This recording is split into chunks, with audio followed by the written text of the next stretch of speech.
What up? What is going on, ladies and gentlemen? And I guess today's gameplay day, huh? Today we have week 6 of our current season, and we have played back-to-back really close games, and I don't like those games, and I hate them. As amazing as they are when they're done, they're uploaded, you can sit back like, that was a good game. I hate them, damn it. I don't like being in those close games, man. I want to play bums that I can blow out, man. Bums that I can blow out so I don't have to be so stressed out during the game, man. So we look at my opponent's lineup, and I notice he's got a whole bunch of Eagles, and he's got 95 LaShawn McCoy, and I believe that's the Monday Night Heroes, if I'm not mistaken. And he's just got a whole bunch of Eagles. Didn't take me long to realize that he's got a whole bunch of Eagles. He's got, Macklin, Vic, ex-Eagle. He's got Deshaun Jackson. He's got Jeremy Macklin. So, a lot of Eagles. A lot of Eagles. So, first defensive drive, as always, man. Always tough to try and stop your opponent. Look at Troy Polamalu with the big hit. Just trying to, take notice of what he likes to do. And Deion Sanders, whoop, and he could go.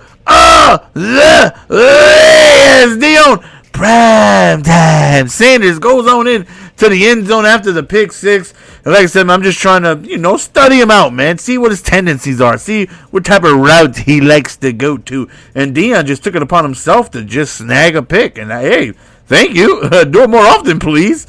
Right there. He goes over towards the left side, and Dick Lane drops the pass. 3rd and 11, standing in the pocket, and he almost picks up the first down right there, just shy. 4th and 1 right here, goes over towards the right side, and it is dropped. But nonetheless, man, it is a stop and turnover on down. So now we have the ball offensively. Really quick inside throw to CC, streaking wide open, and he gets tackled at about the 4-yard line. What we do get, look at CJ, man, with the 84 truck just stumbling forward. Man, I'm telling you, that card, Bo Jackson 2.0, man. If Bo Jackson was not a card in this game, 95 CJ2K is where it's at. Look at Lawrence Taylor drop the pick and then picks it up. Just shoestrung it, man. That was beautiful. Right here, we tried to go up top over there towards the left side, and it was dropped right there. We tried to go to Gronk. Then we end up running the ball with big old Stank Bo. Stays on his feet, and couldn't recuperate. We go to the second quarter right here. We go back to Bo, breaks a tackle, breaks another tackle, then somehow goes all the way to the 3-yard line. Right here, Brady just thankfully gets rid of the pass before we end up getting sacked. Go out of the backfield, we don't get anything. 3rd and goal is like, let's just, I will settle for a field goal right here. Let me just run the ball, take my 3. Like I said, I've been struggling the last few games. Let me just not do anything stupid. Let me take my points. Go up 17-0, makes it just a little bit easier for me to pull away at this point. So, looks like that was a triple option. Ends up handing off to McCoy. We get a huge sack right there. Now it is 3rd and 17. He's standing in the pocket, and Dick Lane, baby. Oh, man, you can't be messing with the Dick like that, baby. You can't be messing with the Dick like that, baby. I mean, big old Stink Dick comes through with the interception, 24-0 right now. And hopefully nobody's mother just happened to come into the room as I said that. Like, oh, look at the big old Stink Dick. It's, what? Wait a minute. That sounds illegal. You shouldn't be watching what you're watching there. Tell her it's Dick Lane, man. Night Train Lane. So, Joe Hayden, who has just been snagging picks ever since I had him, even though in week 2 he was getting beat over the top all day. Right there, good throw by Brady, just horrible positioning by me. That user catch was disgustingly disgusting. And, I definitely just made a bad adjustment there.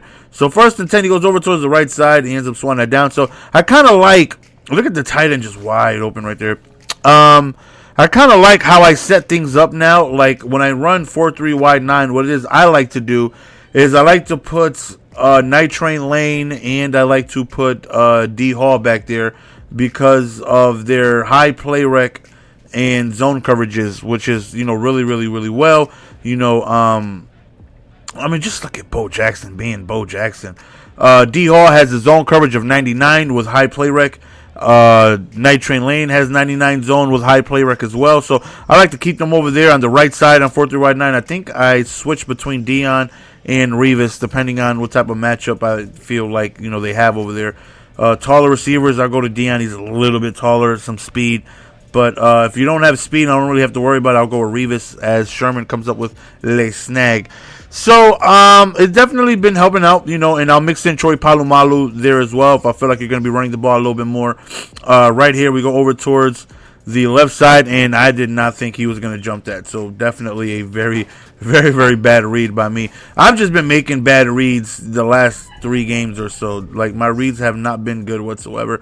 So Vic is rolling out the pocket, just making noise. This is what happens when you roll out, man. Guys just come down for whatever reason, and it just leaves guys wide open.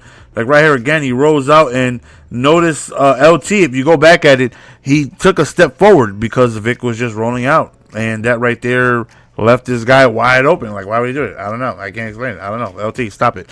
But we're up 31-8, and it's going to be very difficult for him to come back, because you best believe, I'm chewing clock. I don't care what it is you say about me. I got my stool out. I'm going to put some of them gloves on, and I'm milking them udders, and that's what it is I'm going to do. And I don't care how you feel about it. If somebody does it to me, people will be like, well, what if somebody milks you? Well, they can't milk me if I stop them, right? So, I got to go on ahead and do what it is I got to do to win, baby. And what you got to do to win, Jess? I got to keep the ball away from you, man. I can't have my defense out there. You know how I give up scores for no damn reason. So we killing clock. CJ2K gets us a good gain of 3 right there. We go back to the run with Bo Jackson, breaks the tackle, falls forward, picks up the first down. So here we go, 1st and 10 right there. Tom Brady with a little bit of read option right there, slides down to protect himself. 2nd and 2, they decide to run the ball with Chris Johnson, does a nice juke towards the outside, does a nice back juke, and makes a couple guys look foolishly as he goes on ahead and picks up the much-needed first down. And now the Browns in the second half are definitely having themselves an amazing running tag, keeping the ball on the ground, but more importantly, chewing clock, keeping the opposing offense off of the field, and it's going to be very difficult for them to go on ahead and come back at this rate. Now, here we are in the 4th quarter, and the same game plan continues, just running the ball with a nice mixture of Bo Jackson and mystery Chris Johnson. It's going to be very difficult for them to try and do anything, considering they cannot stop them from running forward.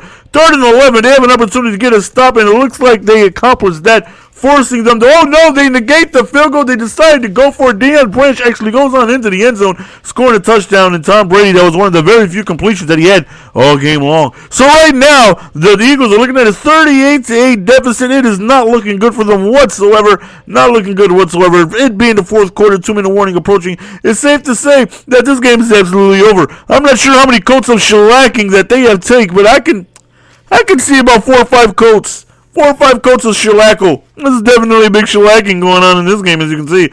Minute 30 seconds remaining, 4th down. He decides to go deep up top, and that right there was not a good move. He got caught playing with the dick. You do not want to play with the dick, because that's what happens when you play with the dick. So Dick Lane comes up with his 2nd interception of the game. So here we go. Right about now, it's just time to just cruise control this game to a victory. But the Browns continue to keep the gas on the pedal, or should I say the foot on the pedal? You guys know what I mean. All right, so we end up fumbling with Gronkowski right there. But, the game is over. The winning streak continues. We won all of our games last season. So far, we won our first 6 games this season. Even though we had 2 hell games, this game was a little bit more relaxed, considering we jumped out to an early lead and we were able to just hold it throughout the game, the duration of the game. So, it's just nice to just win a game where you don't have to try so damn hard. It's your boy GS. We're going to go on ahead and be signing out. Hopefully you guys enjoyed Tom Brady, Hayden, CJ2K, Palomar, just all making plays, because that's what they do. See you guys next video. We're going to be out. Peace. Give it to me, baby.